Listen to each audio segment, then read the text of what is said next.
एकीकडे आनंद पण असतो, एकीकडे रिस्क पण असते खूप मोठी. मी आतापर्यंत हे तिसरं नाटक आहे ज्याच्यात मी पुन्हा काम करतोय. म्हणजे एक तो मी नव्हेच, ज्याचे मी 200 प्रयोग केले. पहिले 20-25 प्रयोग मी त्या सगळ्या कंपॅरिझनला तोंड दिलं आणि खूप त्रास सहन केला.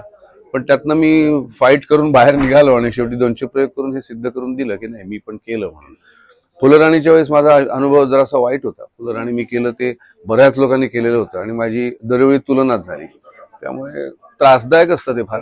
पण या नाटकाच्या बाबतीत तसं नव्हतं. हे नाटक मला पहिल्यापासून कितीही मला क्रिटिसाइज लोकांनी केलं असतं तरी मला काकाजी करायचाच होता. मी श्याम करत असताना पासूनच मला डोळा काकाजींवर होता. खरं तर यात दोनच पात्र पॉझिटिव्ह आहेत, एक काकाजी आणि एक डॉक्टर सतीश. हे दोघं पॉझिटिव्ह रोल्स आहेत, बाकी सगळे रोल्स चेंज होतात. मला पहिल्यापासून हे नाटक खूप आवडत होतं, अजूनही नाटक ते खूप आवडतं मला. आणि म्हणून मी माझ्या मनापासून केला. लोकांनी तो स्वीकारणं न स्वीकारणं, क्रिटिसाइज करणं, माझी तुलना करणं, ह्या सगळ्या गोष्टी मी प्रेक्षकांवर सोडल्यात. मी एन्जॉय करतोय.